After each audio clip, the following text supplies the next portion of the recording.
بندہ سمجھائے کہ بھئی اگر آپ کو حضور نبی پاک صلی اللہ علیہ وسلم کے تشریف لانے کی خوشی ہے تو آپ خوشی کا اظہار صدقہ سے کریں، کسی غریب کو صدقہ دیں، یا اللہ اس کا سبب حضور نبی پاک صلی اللہ علیہ وسلم کی ذات کو پہنچا دے۔ آپ صلی اللہ علیہ وسلم کی ذات کی نسبت درود شریف پڑھیں، جتنا بھی پڑھ سکتے ہیں۔ عام دنوں میں پڑھنے کا بھی حکم ہے، ان دنوں میں آپ زیادہ پڑھ لیں۔ لیکن بھائیو یہ جو کام آپ کرتے ہو یہ نہ کرو، اس کی شریعت میں کوئی حیثیت نہیں، نہ اس کی کوئی تعلیم ہے، تو کہہ دیں گے گستاخا، اس کو حضور سے محبت نہیں، اس لیے اس طرح کی باتیں کرتا ہے۔ اب بندہ جائے کدھر؟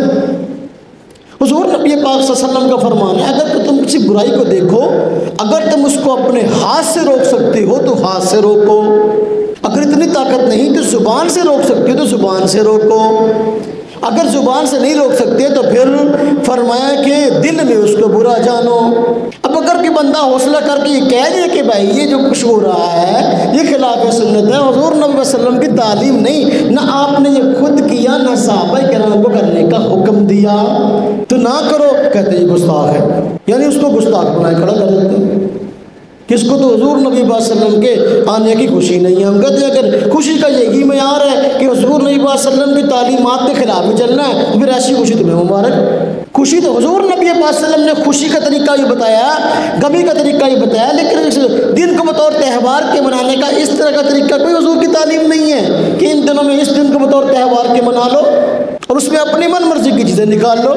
تو لہذا اس موقع پر گستاخی کے فتوے وہ دیواروں پر ایک شعر لکھ دیتے ہیں، سوائے ابلیس کے سبھی خوشیاں منا رہے، یہ جلسے کرتے ہیں، سپیکر پکڑتے اس میں کہہ رہے ہوتے ہیں کہ جس کو خوشی نہیں ہو وہ شیطان ہے، یعنی ہمیں شیطان بنا دیتے ہیں۔ اس لیے پھر ہم بھی ضرور سمجھتے ہیں کہ بھائی مسئلہ سمجھا دیں، ہم نے کسی کو شیطان کیا کہنا ہے، لیکن یہ کہ اس چیز کا خیال ضرور رکھیں کہ کوئی کام بھی کریں تو وہ سنت سے باہر نہ جائیں۔ حضور نبی پاک صلی اللہ علیہ وسلم کی سنت ہو تو بھئی ہمیں دکھا دو، ہم بھی شروع کر دیں گے۔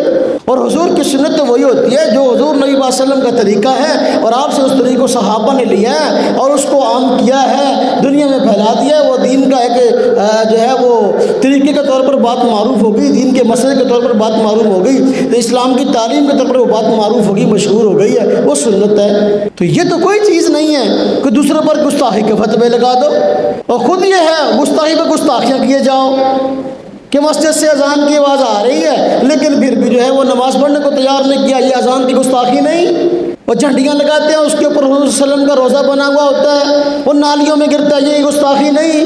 وہ جو ماڈل بنائے ہوئے ہیں وہ پنی سے، سبز پنی سے بناتے ہیں، وسلم کے روزے کے اگلے دن وہ گدے پر پیشاب کر رہے ہوتے ہیں، یہ حضور کی گستاخی نہیں، تمہیں نظر نہیں آتی؟ ایک دوسرے کو پریشان کرنے کی بجائے دین کی جو کوئی بھی تعلیم ہے کوئی بات ہے اس کو سمجھنے کی کوشش کرنی چاہیے۔ حضور نبی پاک صلی اللہ علیہ وسلم کا اس دنیا میں تشریف لانا ایک بہت بڑی نعمت ہے۔ اس کی خوشی کس کو نہ ہو کہ مسلمان ہی جس کو خوشی نہ ہو، لیکن خوشی میں حضور نبی پاک صلی اللہ علیہ وسلم کا طریقہ کیا ہے؟ آپ صلی اللہ علیہ وسلم کو کوئی خوشی کا موقع سامنے آتا تو آپ صلی اللہ علیہ وسلم شکران لیکن نفل پڑھتے تھے، تو آپ بھی پڑھ لو، کون روکتا ہے؟ نفل پڑھو خوشی کے کہ یا اللہ تیرا شکر ہے تو نے آقا دو جہاں حضرت محمد مصطفیٰ صلی اللہ علیہ وسلم کو ہماری ہدایت کے لیے اس کائنات میں بھیج دیا۔ اگر آپ ان کو نہ بھیجتے تو پتہ نہیں ہمارا شمار کن میں ہوتا اور ہم کن میں شمار ہوتے۔ یا اللہ تیرا شکر ہے کہ آپ نے حضور نبی پاک صلی اللہ علیہ وسلم کو ہمارے درمیان بھیج دیا، تو بھائی اللہ کا شکر ادا کرو اور شکرانے کے نوافل ادا کرو۔ تو یہ تو ایک طریقہ ہے جو حضور نبی پاک صلی اللہ علیہ وسلم کا بتلایا ہوا ہے۔